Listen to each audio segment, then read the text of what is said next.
kelihatan PowerPoint-nya. Ini adalah numerical analysis, jadi pengenalan terhadap metode finite difference.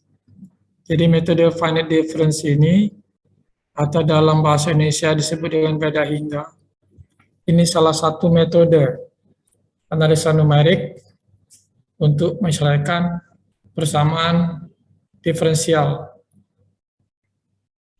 Jadi kalau ada persamaan diferensial di dalam teknik sipil, nah itu bisa diselesaikan salah satunya dengan metode beda hingga. Nah, metode beda hingga ini itu dia yang dari persamaan diferensial itu jadi yang tadinya persamaan diferensial itu jadi garis yang kontinu. Waktu kamu menyelesaikan persamaan eksak, ya kan? Waktu menyelesaikan persamaan diferensial dengan cara analitis, seperti yang kemarin kita pelajari minggu lalu, yaitu misalnya dengan persamaan diferensial menggunakan metode Euler. Metode Euler itu dia tidak mulus, jadi putus-putus persamaannya, garisnya patah-patah. Tapi kalau dia dengan analitis, dia garisnya betul-betul dia smooth. Nah, sekarang kita coba dengan beda hingga atau finite difference. Nah, ini setelah finite difference ada lagi nanti namanya finite element. Finite element, ada finite difference, ada finite element. Kalau finite element dia unsur hingga. Nah, kalau finite difference suatu persamaan itu, suatu model itu dia dibuat dalam kotak-kotak, dibagi dalam pias-pias. Jadi kalau dy misalnya itu adalah delta y, dx delta x itu. Saya langkaukan aja persamaan diferensialnya ya. Saya langkaukan. Nah, dalam penyelesaian persamaan diferensial parsial, salah satu persamaannya yang ini. Ya, persamaan parsial ya. Nah, ini parsial. Bedanya apa antara persamaan diferensial biasa dengan persamaan diferensial parsial? Kalau diferensial biasa, maka independen variabelnya hanya satu. Misalnya d kuadrat t do x ya, d kuadrat t dx kuadrat. Nah, jadi dx-nya hanya dx, tidak ada dy. Nah, dx dengan dy ini adalah independen variabel. Yang dependennya adalah t, dt. T tergantung daripada x, tergantung daripada y. Maka disebut dt ini atau do kuadrat t ini adalah dependent variable, sedangkan yang di bawahnya adalah independent variable. Oke, teruskan. Nah, contoh model matematika. Ini misalnya pada air tanah. Pada air tanah. Ini ada suatu model. Sebelah kanan ini tebing. Ya, tebing sebelah kanan. Sebelah kiri ini sungai atau saluran. Maka airnya mengalir dari kanan ke kiri, kan gitu kan. Nah, ini ada water table-nya. Ada muka air tanah. Sampailah dia di sungai. Ini muka air tanahnya. Nah, muka air tanah ini dia membentuk persamaan. Persamaannya adalah persamaan parsial, ya, persamaan diferensial, ya, persamaan diferensial parsial. Jadi bentuk persamaan diferensial. Dan persamaan diferensialnya ada persamaan diferensial parsial. Nah, ini jadi dijadikan model. Jadi ini yang mulai dari muka air tanah ke bawah, itu dijadikan model persamaannya. Nah, maka pendekatannya untuk menggambarkan perubahan muka air tanah. Nah, jadi perubahan muka air tanah ini akan berubah, muka air tanah ini akan berubah tergantung daripada muka air sungai tergantung pada muka air sungai. Semakin tinggi muka air sungai, maka air tanahnya juga makin tinggi. Jadi kalau muka air sungainya naik, muka air tanahnya naik. Dan dimodelkan, yang bentuknya begini, dimodelkan menjadi peta-peta. Jadi kita buat kotak, buat grid, dibuat grid. Gridnya berbentuk box, berbentuk kotak-kotak. Nah, itu finite difference. Kalau finite element, dia tidak kotak-kotak, bisa berbentuk segitiga-segitiga. Jadi dia lebih mendekati kalau ada yang bidang yang tidak lurus, bidang melengkung. Jadi kalau dibagi dengan segitiga, dia lebih mendekati bentuknya daripada yang segi empat. Kalau segi empat yang tadinya misalnya parabol, jadi dianggap dia trapesium. Itu masalahnya. Oke, ini contoh model yang dipakai nanti. Ini persamaan diferensialnya begitu. Oke, sudah 20, bagus. 20 orang ya. Nah. Model lain, ini persamaan diferensialnya ya. Nah, ini persamaan diferensial. Ini persamaan diferensial apa? Biasa atau parsial. Lihat di bawahnya. Ada dx, ada dt. Ya. Ini parsial ya. Ini dia parsial. Ini kalau yang tadi ini adalah bidang ya, bidang. Dia berbentuk bidang. Kemudian ada model ada lagi misalnya dalam struktur yang dulu sudah pernah saudara pelajari dalam mata kuliah matematika atau kalkulus, yaitu mata kuliah persamaan diferensial. Ini ada cantilever, ya di sini ada jepit, ya jepit, di sini ada balok. Jadi balok ini dijepit sebelah, dan ada beban yang bekerja. Jadi ada beban yang bekerja, beban yang terpusat. Maka ini secara matematik disimbolkan dalam statika begini. Jadi ada balok yang kuning ini, yang kuning tebal, ini balok. Di sini ada jepitan, dijepit, kasih jepitan. Sehingga kemudian balok di ujung ini ada beban terpusat, maka di sini disimbolkan dengan P. Dan baloknya sendiri dia akan melentur begini kalau dikasih beban, seperti garis putus-putus. Nah ini ada persamaannya. Jadi perubahan. Jadi perubahan apa? Perubahan posisi titik yang di sini, yang di ujung P ini, yang di ujung gaya ini. Ya. Yang semula di sini, maka setelah dibebani dia bergeser ke bawah. Ini perubahan. Jadi ada di sini ada landutan. Nah, jadi hubungan antara landutan dengan gaya dengan statikanya digambarkan seperti ini. Nah, ini persamaannya. Nah, ini persamaannya ya. Jadi D kuadrat V dx kuadrat sama dengan minus momen per EI. Nah, itu momennya berapa? Nah, ini karena dia bentuknya adalah gaya terpusat, maka momen adalah gaya terpusat dikali jarak P kali X. Ya, berapa jarak? Maka jadi begini. Itu momen. Di mana V ini adalah landutan. Dia landutannya. VP.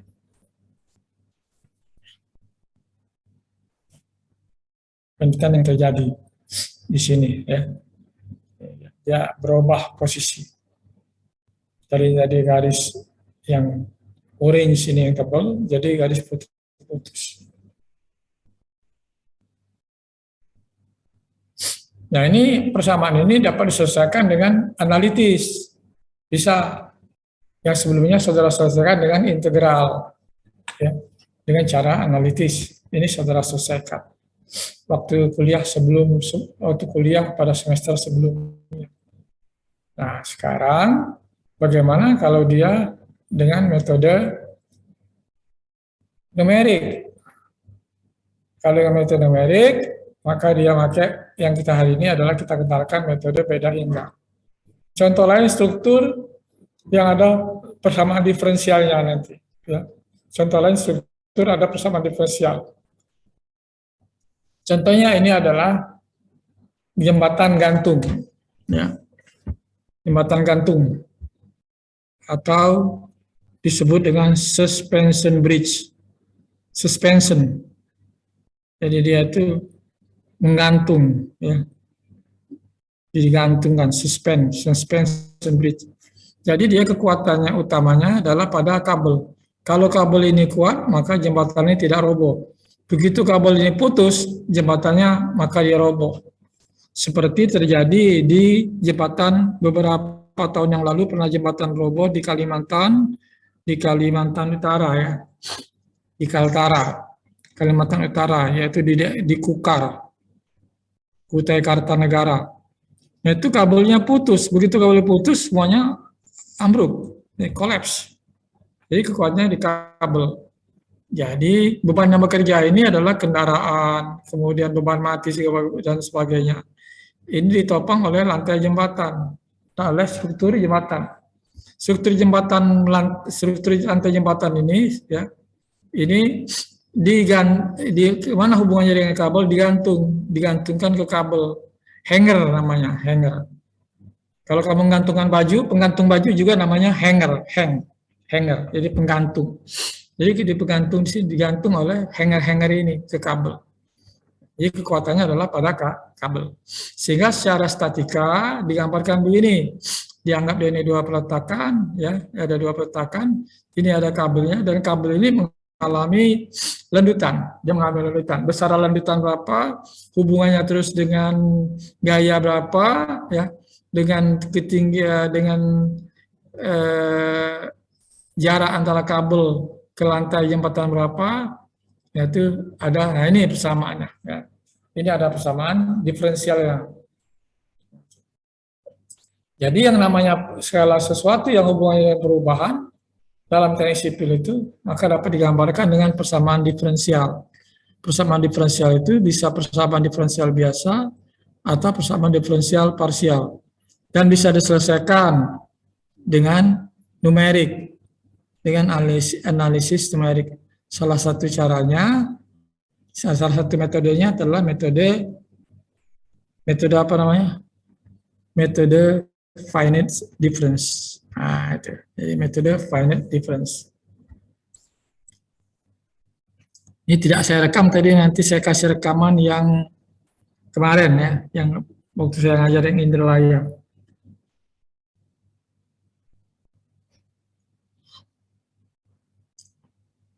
Nah, kemudian metode beda hingga atau finite difference. Kerennya, bahasa kerennya finite difference atau beda hingga. Ini contoh ada persamaan diferensial seperti ini. Ini persamaan diferensialnya. Lalu untuk memecahkan persamaan diferensial ini, jadi kita harus mengenal dulu grid. Ya. Jadi suatu bidang kita bagi dalam grid. Kita bagi dalam pias-pias. Yang tadinya adalah berupa kotak besar, ini kita bagi dalam beberapa kotak-kotak kecil. Tuh, ya. Berapa luas kotak ini? Nah, misalnya, berapa luas kotak ini? Kalau secara analitis kotak ini berapa? Ya berapa panjangnya? Kalau panjang ini adalah masing-masing kotak ini jarak deltanya nih, delta Y adalah 1 cm, delta X sama dengan 1 cm. Ini berarti ini adalah 10 delta, berarti 10 cm kali 10 cm. Berapa luasnya? 100 cm. Itu analitis. Nah, pendekatan dari numerik bagaimana? Jadi luas satu box itu berapa, luas satu kotaknya berapa, dikalikan jumlah kotak. Luas satu kotaknya berapa? 1 cm kali 1 cm. 1 cm persegi. Di berapa jumlah kotaknya? Seluruhnya 100. Berarti 100 kali 1. 1 cm, 1 cm persegi. Sama kan dengan cara tadi, 10 kali 10, 100. Kemudian 1 kali 1 sama dengan 1, dikali 100 buah. Sama. Hasilnya sama kalau bentuknya itu memang dia persegi. Tapi seandainya bentuknya yang di pinggir-pinggir itu bukan persegi, maka dia akan berbeda. Jadi numerik tidak akan sama dengan analitis. Berarti ada error, di situ ada kesalahan.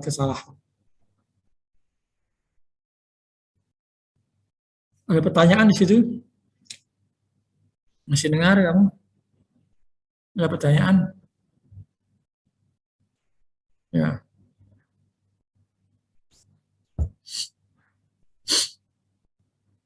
Oke, Sekarang bagaimana cara membaginya? Ini pelan-pelan kita pelan-pelan. Santai aja, santai. Kuliahnya santai, saya juga sambil santai. Saya lagi di teknik sipil, ya. Di kuliahnya saya di teknik sipil. Bedanya tidak ada mahasiswa. Mahasiswanya melalui virtual. Itu beda zaman sekarang. Dengan kalau dulu bisa tatap muka, sekarang belum tatap muka kita. Mudah-mudahan semester depan sudah tatap muka. Lebih enak tatap muka sebenarnya. Lebih enak menjelaskannya dan lebih banyak kamu bisa bertanya kalau ada masalah. Oke, maka nah di sini ada eh, konvensi lah, ada suatu catatan ada suatu catatan bahwa indeks untuk indeks untuk sumbu X itu indeksnya I. Jadi ini sumbu X kan. Berapa dibagi berapa X ini jumlahnya? Ada 10 pias. 1, 2, 3, 4, 5, 6, 7, 8, 9, 10 pias. Jadi ada 10 delta X. Ini disebut dengan delta X. 1 delta X, 2 delta X, 3 delta X, 4 delta X, 5 delta X, dan seterusnya. Silakan ke atas delta Y. Yang Y ini simbolnya adalah J. IJ, J. IX. Kalau J ke atas, Y. Ya, secara sumbu Y. Itu adalah J. IJ sering digunakan, kenapa? Ini kalau nanti kamu membuat program. Kan kamu sudah belajar MATLAB, nah misalnya. MATLAB. Jadi waktu kamu masukkan program, waktu kamu membuat program, itu dia pakai I dan pakai J untuk perhitungan-perhitungan. Selagi kamu ketemu numerik, itu numerik. I, J. Jadi ingatkan konvensinya tadi, bahwa I arah X itu adalah I, arah Y adalah J. Nah, sehingga ini kalau kamu lihat, ini grid semua, grid. Nah, grid yang paling luar, nah, disebut apa? Grid yang paling luar nanti disebut dengan boundary, batasnya. Jadi suatu model itu dibatasi.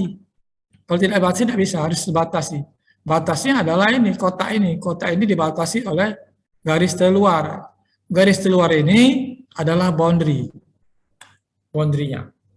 Seperti apa boundary-nya itu? Untuk teknik sipil, misalnya kita kembali lagi ke ini ya, ke air tanah, air dalam tanah ini. Maka boundary-nya sebelah kiri, apa boundary-nya? Kondisi batasnya adalah muka air sungai. Sebelah kanan, apa boundary-nya? Karena tebing, maka tidak ada aliran lateral. Tidak ada aliran ke arah X, berarti ini tidak ada aliran ke kanan. 0 di sini. Ya. Jadi perubahan arah X ini, di sini sebelah kanannya adalah 0. Itu boundary kiri dan boundary kanan. Boundary bawah, misalnya bawah ini adalah lapisan yang kedap air, berarti tidak tembus air. Yang atas, apa boundary atas? Ada muka air tanah, yaitu yang dipengaruhi oleh hujan, oleh rica. Hujannya semakin besar infiltrasi, muka air tanah akan naik. Inilah boundary, namanya boundary tadi. Nah, tadi saya bilang tadi, yang ini, muka air tanah ke bawah ini digambarkan sebagai grid. Padahal muka air tanah ini kan tidak lurus. Ya, dia hiperbolik ini, seperti hiperbolik. Nah, tidak lurus dia.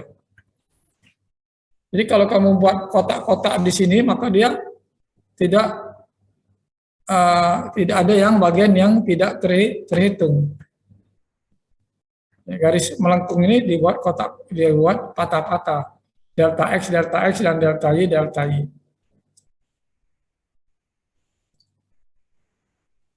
Nah, ini kembali lagi ke grid tadi. Jadi ini pengenalan gridnya dulu. Jadi setiap model numerik, baik finite difference maupun nanti finite element, kamu harus buat grid. Dibuat dulu dalam grup. Dalam struktur misalnya plak. plat beton bertulang. Bayangkan plat beton bertulang. Nah, jadi dibagi dalam grid nanti. Ini persamaannya dibagi dalam grid. Jadi kondisi batas ini diketahui biasanya. Ya. Jadi kondisi batas itu diketahui. Ada nilai, paling tidak ada syarat. Ada nilai di sini. Nah, karena kondisi batasnya sekeliling ini tahu, maka kita bisa mencari persamaan yang di dalam. Gitu ya. Kita teruskan. Nanti semakin menarik kalau sudah kamu latihan.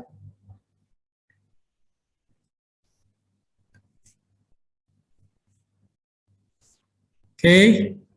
Nah, kita mulai dari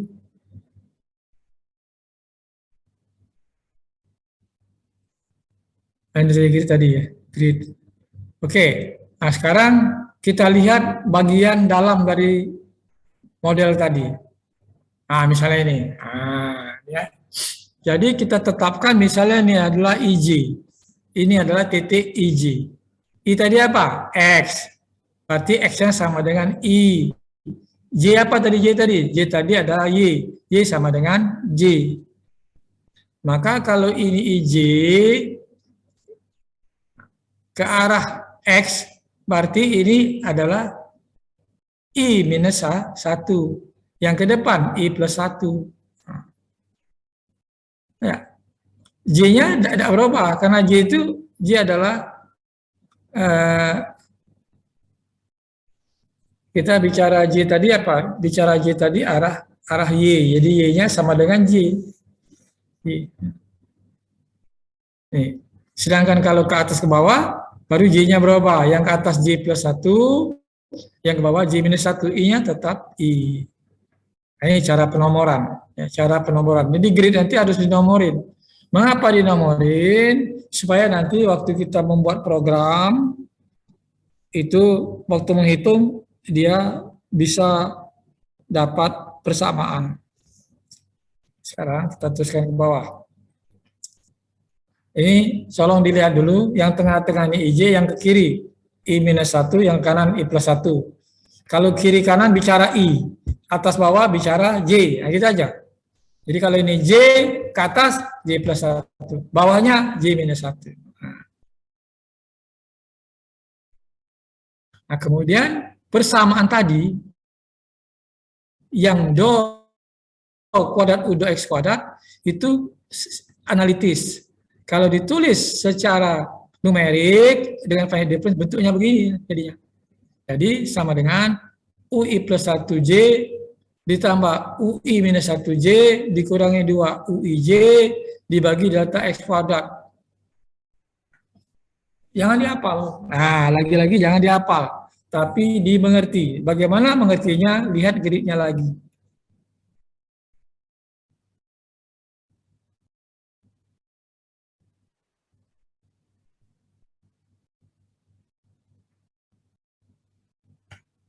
Jadi maksudnya, kalau kita melihat arah X, lihat titik-titik yang merah saja. Maka kalau ini adalah TIJ, ini TIJ ya, yang merah di tengah ini TIJ. Ini TIJ. Yang ini TI minus 1. J, yang ini TI plus 1. Yang ini TIJ, ini TI minus 1J, ya kan? I itu arah X. Ini I-nya ke kanan. Berarti plus 1 I-nya. J-nya tetap J semua. Karena dia baris J. Oke. Maka ini rumusnya. Jadi jangan dihafal rumus. Intinya begini. Bahwa nilai do kuadrat T do X kuadrat sama dengan nilai kiri ditambah nilai kanan dikurangi 2 kali nilai tengah, ya kan? Nilai kiri ditambah nilai kanan dikurangi 2 kali nilai tengah dibagi delta X kuadrat karena arah X. Itu. Jadi jangan dihafal rumus, tapi dimengerti bahwa do kuadrat T do X kuadrat sama dengan nilai sebelum ditambah nilai sesudah dikurangi 2 kali nilai tengah dibagi arah X, delta X kuadrat. Begitu juga yang arah Y.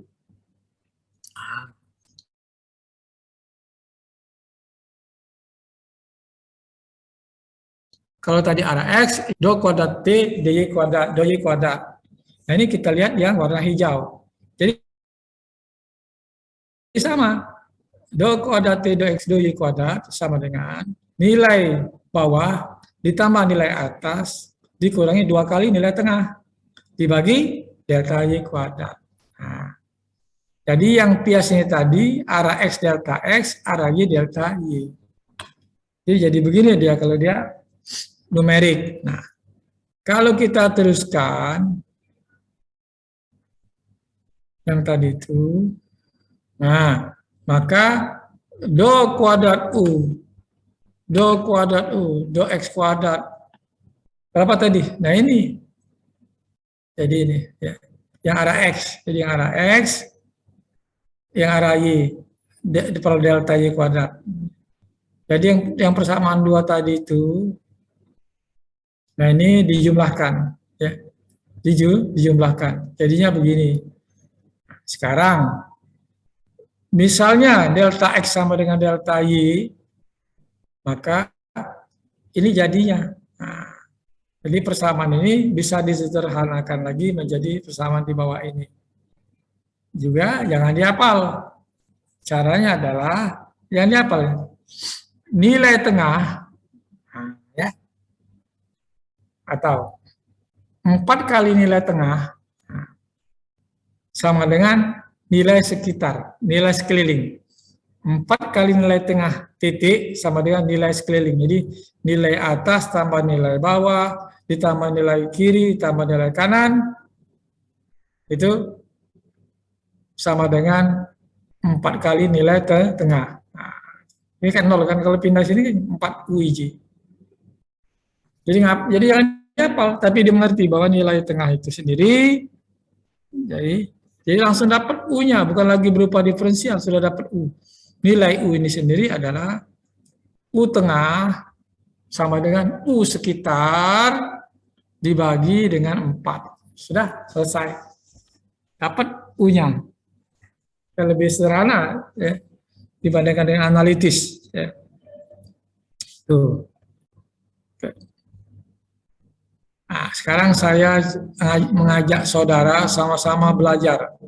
Sama-sama saudara melihat. Jadi tidak hanya mendengar. Kalau matematik, kalau hanya mendengar, rasanya kurang masuk. Nah, yang penting ini, persamaan kiri ini dengan persamaan kanan sama dengan 0 ini, dari mana dapatnya? Nah, itu, renungkan dulu. Itu. Sehingga dapat persamaan akhir. Ini satu persamaan. Ya. Jadi satu persamaan. Kalau node, kalau titik, jadi titik grid atau node, kalau titik pertemuan grid itu disebut dengan node atau titik simpul. Kalau node-nya itu misalnya jumlah, tadi kan jumlahnya 100 titik node, jumlahnya adalah luasnya 100. Jadi kalau di situ ada misalnya 100 titik node, berarti ada 100 persamaan. Ada 100 persamaan. Bayangin. Nah, kalau persamaannya banyak, maka kita harus pakai matrik. Jadi ada kaitannya dengan matrik. Saudara harus belajar matrik. Bukan belajar, sudah belajar sih. Tapi belajar lagi matrik, operasional matrik. Bagaimana menambahkan matrik. Bagaimana mengurangkan matrik. Bagaimana menginverse matrik. Nah, itu. Bagaimana menginverse matrik? Itu intinya.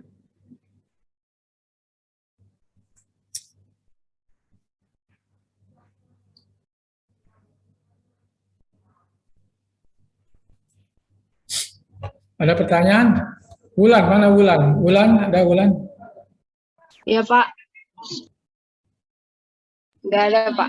Agak ngerti tidak kamu Wulan, kira-kira Wulan? Ada yang bingung tidak masih? Enggak, Pak. Belum, masih bisa ngikuti ya. Karena saya berusaha pelan-pelan. Izinannya Pak. Boleh, boleh. Kalau misalnya delta X sama delta Y-nya itu beda, berarti tetap pakai yang di atas gitu persamaannya Pak, nggak boleh dibuka jadi yang bawah Ya, gitu. jangan diumpakan. Tetap, ya benar-benar. Pertanyaannya bagus. Siapa tadi nanya tadi? Rio Pak. Nah, bagus pertanyaannya itu. Kalau delta X dan delta Y berbeda gimana? Nah, nanti dalam pembuatan modelnya, ya, pembuatan model persamaan yang dibangun itu diusahakan sama. Kan kita yang bagi grid-nya. Jadi kita bagi grid sama. Supaya persamaannya lebih mudah. Kan delta Y, delta X dan delta Y itu kita yang menentukan. Jadi kita yang bagi. Jadi kita usahakan sama dia. Kita usahakan sama. Supaya dia mudah diselesaikan. Gitu ya. Nah, tadi saya belum jelaskan. Bagaimana membuat dia sama itu ya. Kita bagi-bagi. Nah, ini yang kelihatan sekali misalnya nanti belajar mekanika tanah. Belajar mekanika tanah ya. Mekanika tanah. Sudah belajar belum? Sudah. Sudah belajar kestabilan lereng? Belum ya? Baru masuk. Nah, nanti waktu belajar kestabilan lereng, kan itu kan jadi digambarkan lereng itu, model lereng. Model lereng. Lereng kan berarti dia tidak lurus ya. Miring. Jadi sama lereng, namanya lereng. Jadi ada yang tinggi, ada yang rendah. Nah, itu digambarkan modelnya. Lerengnya itu dari mana ke mana. Kan kalau tidak ada batasan, tidak bisa kita selesaikan. Di lapangan itu dari mana ke mana. Lerengnya itu dibatasin. Ada batasnya. Dibatas. Di atasnya kan berarti tebing. Di atasnya adalah muka tanah. Di bawah sekali ada batuan, ada apa. Di kirinya ada apa. Misalnya. Udah ada apa. Dia hanya tumit lereng. Atau ada apa, sebelah kiri ada sungai misalnya. Ada apa, sebelah kiri ada jalan. Nah itu. Jadi itu dimodelkan dulu. Jadi lereng tadi dimodelkan nanti. Nanti yang jelas, yang nyata nanti lereng. Tahu lereng enggak ya? Lereng, tebing ya. Nah, jadi nanti ada persamaan diferensialnya diselesaikan dengan cara numerik. Nah, pakai numerik ini. Bisa pakai finite difference. Nah, nanti kamu ada aplikasi-aplikasi teknik sipil. Aplikasi-aplikasi teknik sipil itu, misalnya kalau untuk lereng tadi ada GeoSlope GeoSlope programnya ya. GeoSlope. Nah, dia yang buat program bukan kamu, yang buat program orang lain. Kamu tinggal pakai. Nah, yang buat program dia pakai numerik buat program itu. Bahasanya bahasa apa programnya? Bisa bahasa yang kamu pelajari kemarin pakai MATLAB, bisa juga bahasa yang sekarang lagi banyak dipakai yaitu Python. Ular Python. Jadi program Python. Itu yang banyak sekarang dipakai. Atau bahasa dulu kalau teknik itu seperti zaman kami itu Fortran. Ya. Sekarang zaman sudah berubah. Sekarang cepat sekali zaman ini. Jadi jangan kamu tidak ikutin. Nah, pertanyaan lagi, kamu kan bertanya. Mungkin bertanya, Pak, kalau sudah ada aplikasi, ngapain kita belajar lagi, Pak, yang dasar-dasar? Nah, diharapkan kita itu tidak hanya konsumtif, tapi juga produktif. Kalau kau pakai itu sama dengan pakai Gojek segala macam itu. Kau tinggal pakai, ya berarti kan harus bayar. Gitu kan? Bayar itu. Dijual, GeoSlope ada yang gratis, ada yang dijual. Kalau untuk bisnis, nantinya untuk kamu kerja maksudnya itu, jadi harus beli. Nah, tapi di balik itu kamu harus tahu, oh, berarti yang saya gunakan ini adalah pakai numerik dia itu. Jadi kalau ada kesalahan, error dalam running, dalam menjalankan program, berarti kamu tahu, jangan-jangan kamu salah di mana. Salahnya di boundary condition saya mungkin salah, itu kan? Atau input-input yang lain salah. Jadi lebih bisa memahami kalau ada terjadi kesalahan dalam menjalankan program yang paket-paket beli. Kalau yang sederhana enak buat sendiri, kamu tidak bayar dan bagus. Sekarang sudah banyak, ada juga mahasiswa-mahasiswa yang TI-nya itu rajin, dia buat program. Oke, saya teruskan dulu ya sebentar ya, nanti kita diskusi lagi.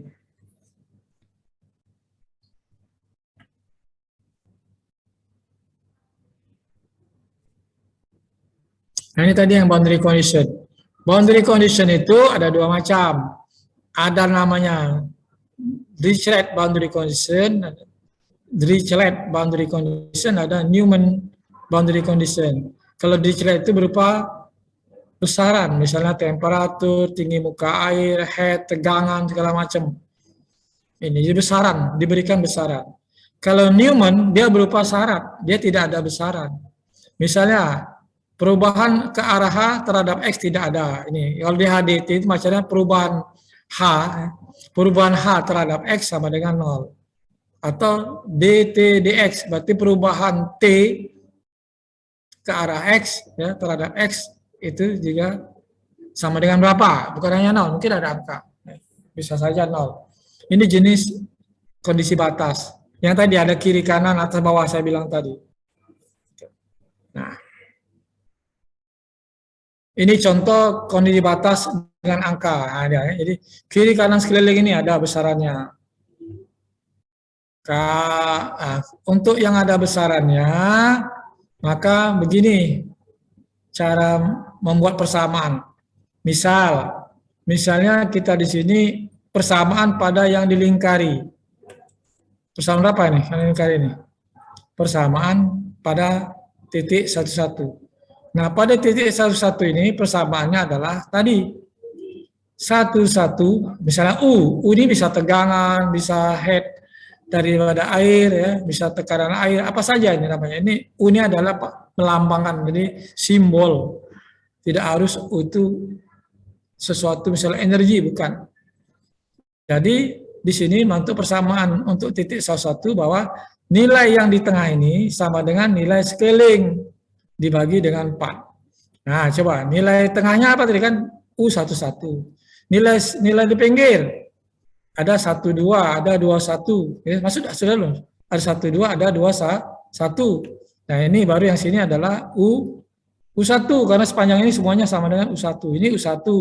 Ya, saya ulang lagi. Nilai tengah sama dengan nilai sekeliling. U12, U21, ini U berapa ini? Ya. Ini J-nya berapa ini?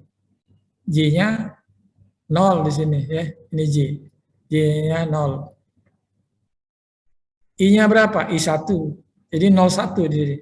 01. Tapi nilainya sama dengan U4. Nah, sama dengan U4 sama dengan di sini berapa? U1.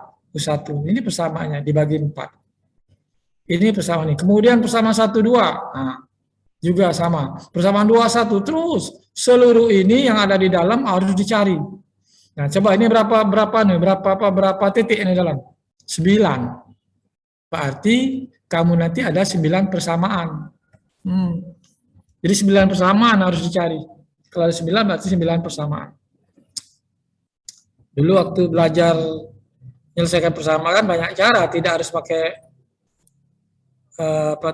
pakai inverse matrix, bisa juga dia pakai Gauss-Seidel dan lain-lain.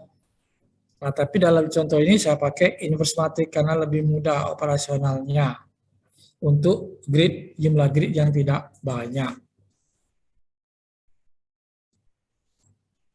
Bismillah. Nah, ini itu tadi contoh yang untuk kondisi batas yang dengan besaran tetap, dengan besaran tertentu. Jadi nilai sekeliling ini ada besarannya. Nah, ada lagi dia tidak ada besaran, tetapi yang ada adalah prasyarat. Misalnya ini boundary condition-nya. Sebelah kiri ini boundary condition-nya DH dx sama dengan 0. Nah, kondisi batasnya adalah jadi tidak ada perubahan di sini. Jadi tidak ada perubahan terhadap X untuk daerah sini 0. Yang bawah juga ini adalah 0. Maka untuk kondisi ini dia lain treatmentnya. Ya, misalnya ini ini tadi H11 ya, U11 misalnya, atau H11 silakan. Kita teruskan dulu.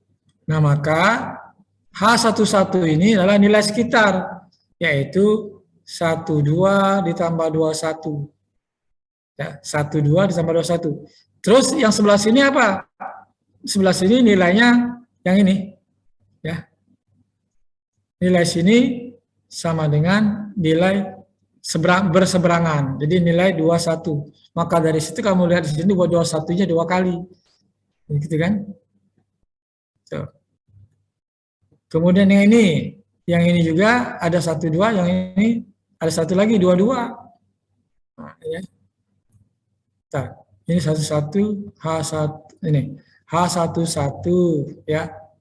Terus ini adalah H21. Oke, sudah.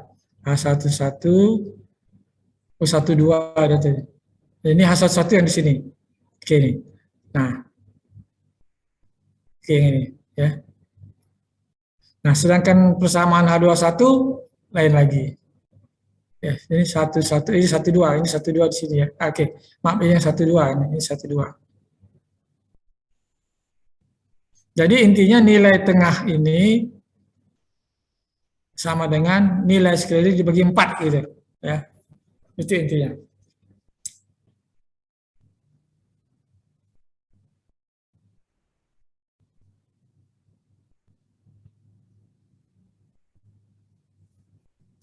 Nah, untuk yang satu-satunya tadi, karena ini ada DH/DX sama dengan 0, yang bawah DH/DX sama dengan 0, berarti titik ini nilainya sama dengan yang berseberangan. Titik ini nilainya sama dengan yang berseberangan. Gitu ya. Mungkin belum sampai ke sana nanti kamu. Nanti waktu kamu belajar, sudah belajar, ada di mekanika tanah itu saya lihat aplikasi numerik untuk geoteknik, satu pelajaran khusus. Jadi satu pelajaran khusus untuk numerik dalam bidang mekanika tanah atau geoteknik. Ada itu mata kuliah pilihan. Ada. Saya hanya memberikan introduction. Ini pendahuluan. Pengenalan. Introduction itu adalah pengenalan. Introduction to finite difference. Jadi pengenalan terhadap metode finite difference. Nah, ini contoh, langsung contoh ya. Ini contoh perhitungan untuk persamaan diferensial parsial. Nah, ini persamaannya. Do kuadrat T dx kuadrat ditambah do kuadrat T dy kuadrat sama dengan 0. Maka tadi dibuat dulu gridnya dibuat. Nah, gridnya dibuat. Nah, ini sudah dibuat ya. Kebetulan sudah dibuat. Jadi kalau belum ada dibuat. Pak, bagaimana kami membuatnya, Pak? Nah, harus tahu dulu ini. Harus tahu dulu persamaan untuk apa. Jadi modelnya bagaimana. Dari model itu dibuat grid. Nah, anggap saja ini model ini sudah ada gridnya. Nah, ini gridnya ini. Di mana yang 75, 50, 25 dan seterusnya sekeliling ini adalah kondisi batasnya. Tinggal nyari yang di tengah. Maka pertama-tama cari dulu persamaan. Maka tulis dulu notasinya. Ini tulis dulu. Coba kalau kita tulis. Ini I-nya 0. I itu apa tadi? I arah X. 0. Arah X kan? I1, I2, I3. Yang ke atas J1, J2, J3. Nah, terus titik ini berapa ini? Coba koordinatnya. Ini berapa? 1 kan? I-nya 1. X-nya 1 ya, I-nya 1, J-nya 1. Berarti ini adalah 1, 1. Ini 1 koordinatnya. Kalau sebelah sini berapa? 2, 1. Dari mana? 21. X-nya kan 2. J-nya 1, maka 2, 1. Kalau yang ini, X-nya berapa? X-nya 1. 1 berarti. Koma. J-nya berapa? 3. Berarti ini adalah 1, 3. Ini 2, 2. Benar? X2, Y-nya 2, jadi namanya 22. Coba kita lihat. Jadi dia ini dulu buat notasi. Ditulis notasinya, ditulis betul. Nah, kalau sudah ditulis notasinya, baru masuk ke persamaannya. Ini yang merah tadi. Yang merah tadi kan saya bilang kan I1, J sama dengan 1. Jadi 1, 1. Jadi nilai tengah, ya. Jadi nilai tengah, ya. 4 kali nilai tengah, berarti 4 kali nilai tengah minus. Nah, ini 1, 1. 4 1, 1. Ditambah nilai atas dulu. Berapa ini tadi? Atas ini adalah 1, 1, 2. Ya. Ini 1, 2. Yang ini berapa? 2, 1. Ya. Yang ini 60 langsung diisi. Yang ini 75 langsung diisi angkanya. Nah, pas diselesaikan persamaannya jadi begini.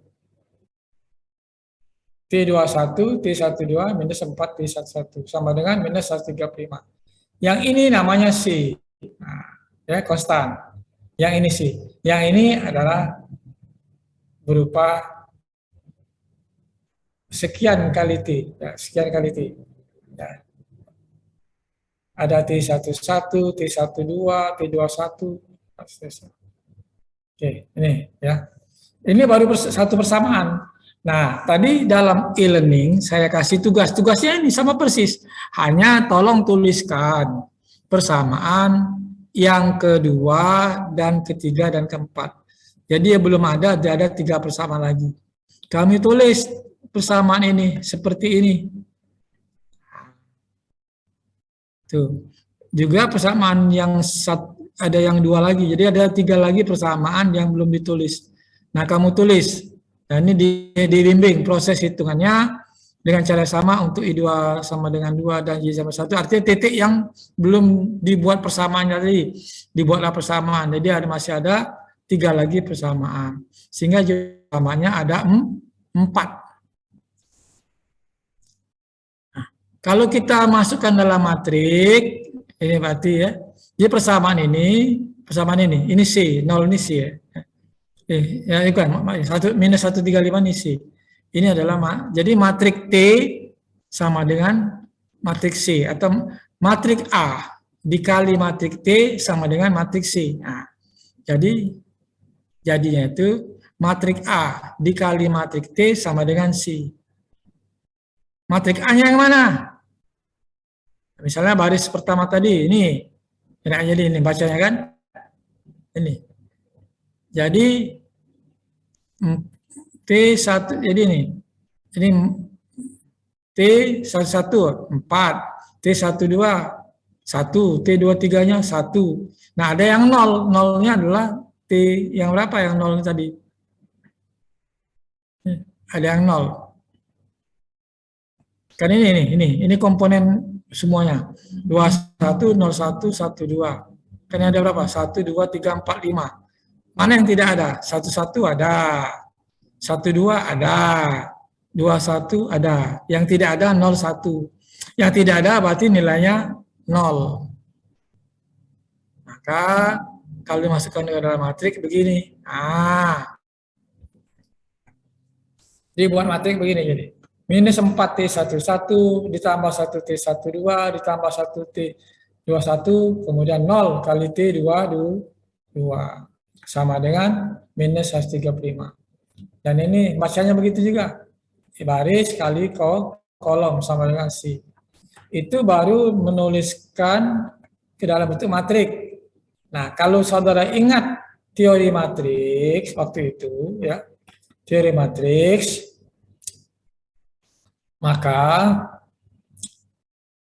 kalau ada A, matrik A kali T sama dengan C, T-nya berapa? Berarti T-nya adalah C dikali A inverse. Benar? Jadi C ada dikalikan A inverse. Berarti kamu harus tahu bagaimana mencari matrik A inverse. Ini T sama dengan inverse A dikali C. Nah, matrik A-nya dulu ditulis, pakai Excel. Ditulis, sudah tulis, cari di Google cara menginverskan matrik. Di Google kau cari aja. Inverse matrik menggunakan Excel. Dia akan dapat kamu latih di situ bagaimana caranya. Sehingga hasilnya kalau kamu inverskan ini. Ini kalau diinverskan hasil. Nah, kalau di Excel itu. Nanti saya lihatkan Excel-nya. Nanti kamu buat sendiri. Jadi kamu buat sendiri tapi ini PR-nya inilah, tugas kamu inilah. Cuman tadi belum ditulis persamaannya, kemudian matriknya belum diinverse, matriknya kamu harus pelajari bagaimana menginverse pakai Excel. Ini inverse hasil inverse. Dapat inverse, langsung dimasukkan C sama dengan, T sama dengan inverse matrik A dikali matrik C. Tadi kan inverse ini, inverse matrik A dikali dengan C dikali matrik C, maka dapatnya ini. Jadi sudah dapat T-nya, sudah selesai. Berarti kamu dapat nilai T yang di tengah-tengah model tadi. Yang di grid tadi adalah titik-titik yang di tengah, yang di interior. Yang di luar kan sudah tahu semua. Bayangkan ini baru 4 persamaan. Kalau ada 100 persamaan, kalau matrik kan agak banyak juga waktunya. Maka nanti kalau kamu dalam aplikasi, biasanya disuruh input berupa matrik inputnya itu. Input apanya itu input berupa matrik, nilai-nilai di sekitarnya itu. Tuh, ya. Selesai, sudah itu. Minggu depan baru kita yang lain lagi. Nah, sekarang saya lihatkan Excel-nya. Saya stop share dulu, tapi sebelum saya stop share ada pertanyaan? Jumlahnya bertahan nggak? Oh, berkurang-kurang jumlahnya. Naik turun jumlahnya. 2, 3. Stabil jumlahnya.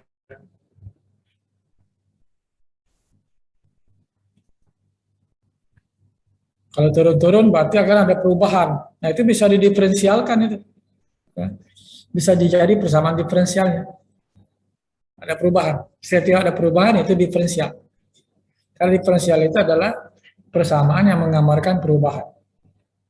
Perubahannya bisa naik, bisa turun. Ya.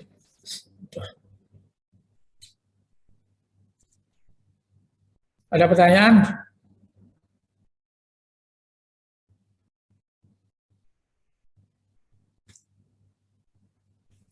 Oh ya, kemarin kamu bilang ada masalah masalah tugas ya. Apa grup. Jadi grup kamu cuma satu grup ya, ada grup A, tidak ada grup A, grup B ya. Halo. Ya, Pak. Tidak ada jadi sekarang ya. Dari pertama kuliah ya. Ada. Nah, masalah kemarin waktu di tugas ngapa tidak bisa dia? Teman kamu tidak bisa. Itu ketukar Pak, kelas A jadi kelas B jadi kelas A. Oh, tertukar, bukan tidak bisa. Nah, kalau tukar tidak apa-apa, kamu tukar sendiri aja. Karena saya melihat dari absen gitu. Tolong kamu tukar sendiri lah. Kalau memang kode kamu di kelas A, masuk kelas A, tidak masalah. Untuk tugas ya. Karena tugasnya sama aja itu. Tidak apa-apa, tukar-tukar. Ya, gitu caranya ya. Dibolak-balik aja. Oh, tertukar. Jadi yang P01 itu sesungguhnya kelas B itu ya.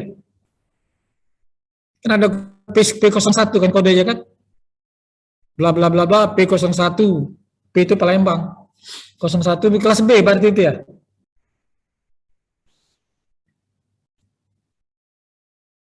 Ya, Chris Nadi ya.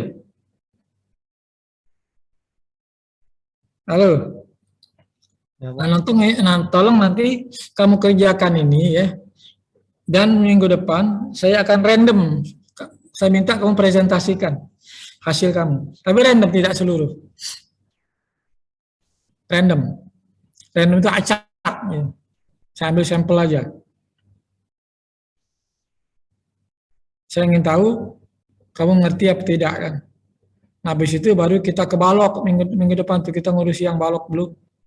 Ya, untuk balok di atas dua peletakan, cara mencari lanjutannya, ya.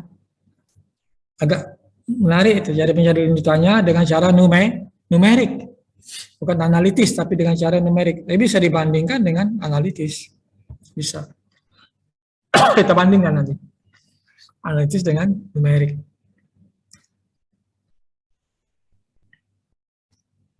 Pokoknya jangan lalu kalau belajar itu jangan mudah bosen, karena ilmu ini berkembang, ilmu terutama teknologinya itu berkembang cepat.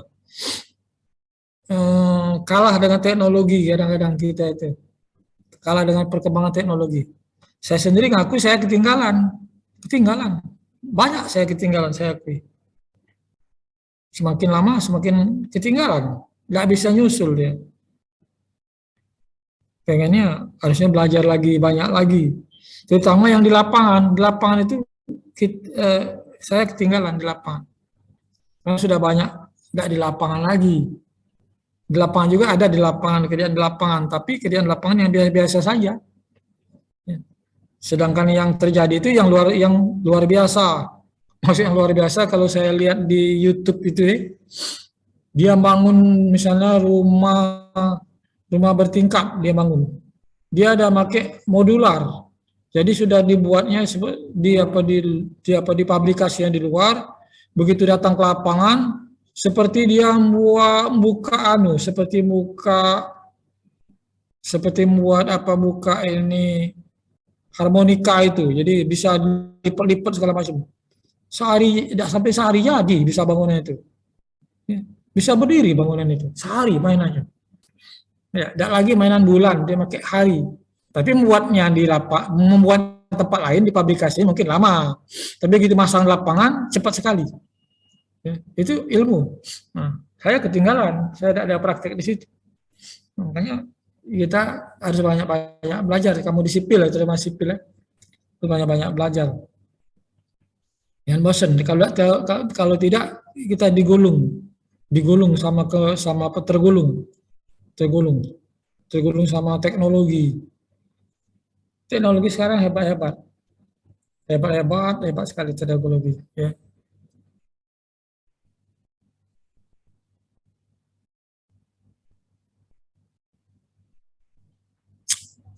Oke, nah saya stop share di sini. Saya share dulu yang Excel ya.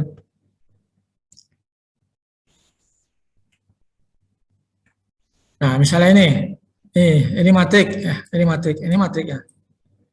Nah, bagaimana menginverse-nya? Nah, cari di Excel inverse. Nah, ini fungsinya pakai min verse. Nah, jadi simbolnya ada fungsionalnya min verse. Maka dapat hasilnya. Itu ya. Itu saya tunjukkan Excel-nya.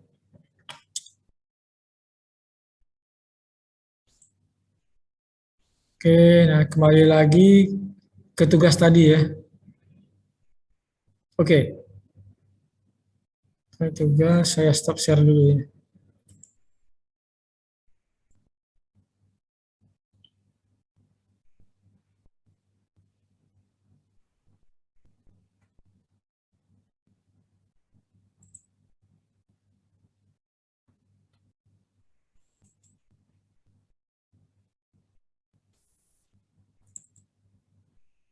Ini sudah saya share kembali.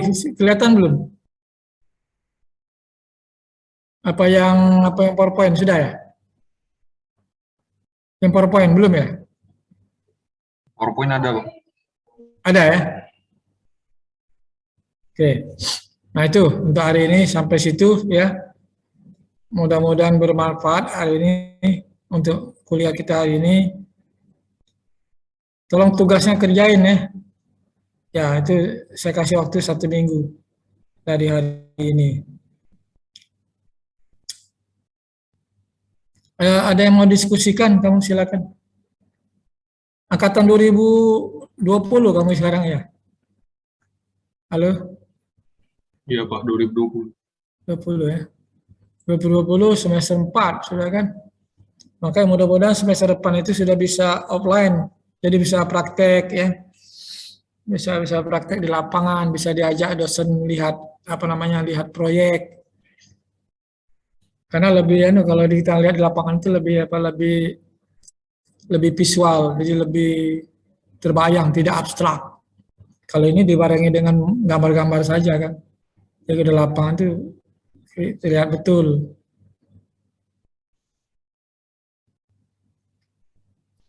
Sekarang sudah hebat-hebat lah sudah. Saya lihat dari alumni yang muda-muda sudah banyak kiprahnya. Masa kiprahnya begini, dia sudah banyak menggeluti kegiatan-kegiatan yang profesional. Yang profesional itu di lapangan. Ya. Ada yang sebagai manajer, ada yang sebagai dia pengawas, nah yang ada juga sebagai dia planner, ya, desainer, ada yang sebagai analisis, ada yang sebagai penghitung, ya. Menghitung struktur ya bisa, udah bagus. Maka dari sekarang kamu coba cari, jangan tidak bisa menggunakan program aplikasi. Karena itu dalam untuk rekrutmen pegawai itu diperlukan. Baiklah kalau tidak lagi ya, saya stop sampai sini. Minggu depan tetap kuliah ya. Minggu depan kita tetap kuliah. Minggu depan itu yang ke-13. Ini paling tidak sampai 14 kali. Ujiannya tanggal 9 rasanya ujiannya ya. Halo? Ujian kamu tanggal berapa ujian kamu? Belum cek lagi?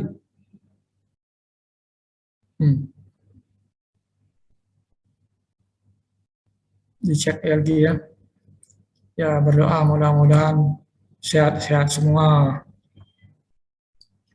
Baiklah, tidak lagi saya tutup ya dengan ucapan wassalamualaikum warahmatullahi taala wabarakatuh. Waalaikumsalam. Selamat siang.